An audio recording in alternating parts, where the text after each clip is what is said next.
અને વિરામ બાદ હવે ચર્ચા કરવી છે કે રાજ્યમાં હવે આગામી સમયમાં વરસાદી માહોલ કેવો રહેવાનો છે। 16 જૂને ચોમાસાનું આગમન થયું હતું અને અત્યાર સુધીમાં મેઘરાજાએ સમગ્ર ગુજરાતને કવર કરી લીધું છે। આજનો દિવસ ઉત્તર ગુજરાત અને મધ્ય ગુજરાત માટે ખૂબ જ ભારે રહ્યો। હજુ પણ અતિભારે વરસાદની આગાહી કરવામાં આવી છે।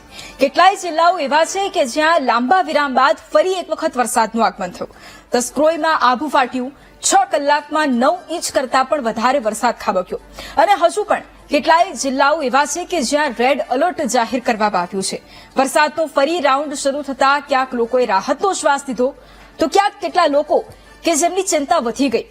ગુજરાતમાં વરસાદી સિસ્ટમ હવે એક્ટિવ થઈ છે અને તેના જ કારણે આજે 155 કરતા પણ વધુ તાલુકાઓમાં વરસાદ વરસ્યો છે અને કેટલાક જિલ્લા એવા કે જ્યાં હળવાથી મધ્યમ વરસાદની હજુ પણ આગાહી કરવામાં આવી છે અને એટલા જ માટે રાજ્યમાં હવે વરસાદની શું સ્થિતિ રહેવાની છે તેને લઈને પણ ચર્ચા કરવી છે અને એટલા જ માટે રાજ્યમાં એક તરફ જ્યારે વરસાદી માહોલ જામ્યો છે અને એ વરસાદી માહોલમાં ઉત્તર ગુજરાત અને મધ્ય ગુજરાતમાં મેઘરાજાએ ધમાકેદાર બેટિંગ કરી છે। વરસાદની રી એન્ટ્રી થઈ અને ત્યારબાદ એ પરિણામ આપણે જોયું છે કે જ્યાં બારે મેઘ ખાંકા એવી સ્થિતિનું નિર્માણ થયું છે। એટલે હવે એ પણ ચર્ચા કરીશું કે આગામી સમયમાં મેઘરાજા કયા કયા જિલ્લા ઉપર વરસશે।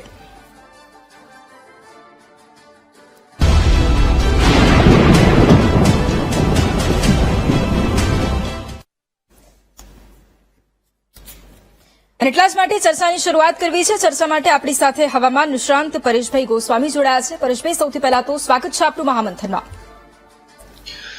જોવા જઈએ તો બંગાળની ખાડી છે એમાં એક પછી એક સિસ્ટમો બની રહી છે, કેમ કે અરબ સાગરની અંદર છેલ્લી સિસ્ટમ છે 13 જૂનના રોજ બની હતી। તે પછી કોઈ સિસ્ટમ નથી બની। વારા પછી એક સિસ્ટમ છે બંગાળની ખાડીમાંથી આવી રહી છે, જેમાં અત્યારે બંગાળની ખાડીમાંથી ડિપ્રેશન સ્વરૂપમાં સિસ્ટમ આવી હતી અને આજની તારીખે જોવા જઈએ તો એ લો પ્રેશરના કેટેગરીની અંદર જોવા મળી રહી છે। એ સિસ્ટમ છે પૂર્વ દક્ષિણ રાજસ્થાન ભાગો ઉપર છે અને એ સિસ્ટમના મોટા ભાગના આઉટર ક્લાઉડ અને એનો જે સિયર ઝોન હોય છે એ ઉત્તર ગુજરાત અને મધ્ય ગુજરાત ઉપર જોવા મળી રહ્યું છે, જેને કારણે આપણે ગુજરાતની અંદર અત્યારે વરસાદી એક્ટિવિટી જોવા મળી રહી છે, જેમાં ગઈકાલથી જ મધ્યપ્રદેશ બોર્ડર લાગુ વિસ્તારમાં પણ છૂટાછવાયા વરસાદો જોવા મળ્યા હતા અને ખાસ કરીને આજની તારીખે ખૂબ સારા એવા વરસાદો છે મધ્ય ગુજરાત અને ઉત્તર ગુજરાતના અનેક ભાગોની અંદર આપણે નોંધાઈ રહ્યા છે।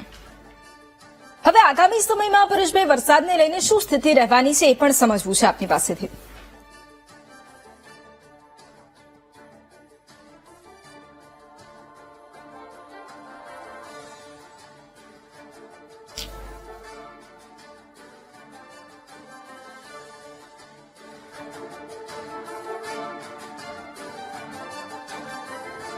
જી પરેશભાઈ।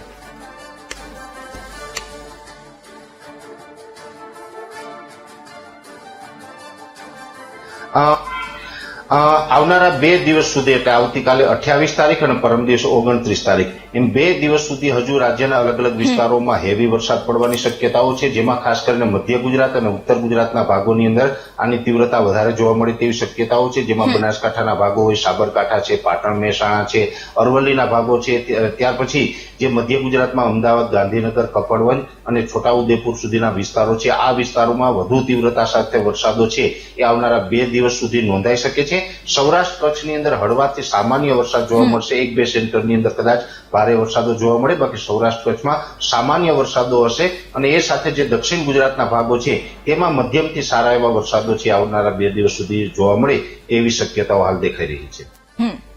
બિલકુલ પરેશભાઈ, સવાલ એ કે કયા જિલ્લાઓ એવા છે કે જ્યાં અલર્ટની સ્થિતિ રહેવાની છે એ પણ સમજવું છે।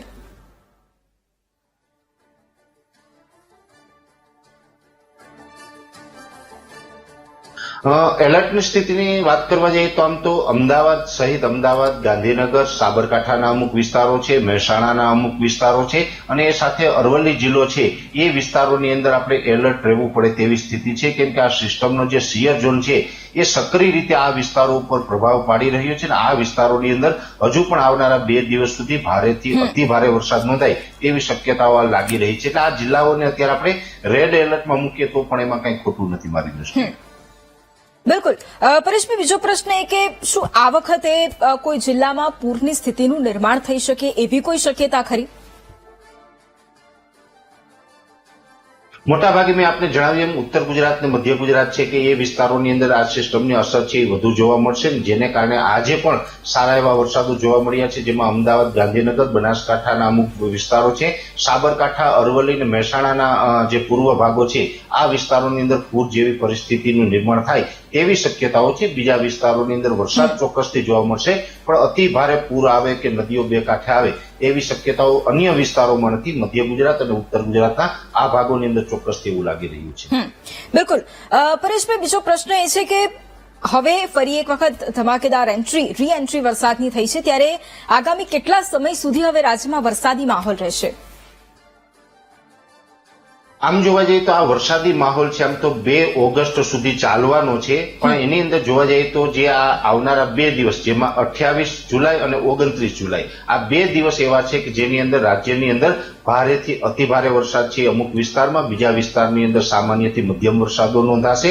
કેમ કે આ જે સિસ્ટમ છે અત્યારે દક્ષિણ પૂર્વ રાજસ્થાનના ભાગો ઉપર છે, જેને કારણે આનો જે સિયર ઝોન છે એ સંપૂર્ણ એનો જે પાર્ટ છે એ આપણા ગુજરાત ઉપર છે, જેને કારણે 2 દિવસ સુધી અતિ તીવ્રતા સાથે વરસાદ છે અલગ અલગ વિસ્તારોમાં નોંધાશે. પણ અત્યારે આ જે સિસ્ટમ છે એ ધીમે ધીમે હવે ઉત્તર તરફ ખસવાનું ચાલુ થશે. બિલકુલ.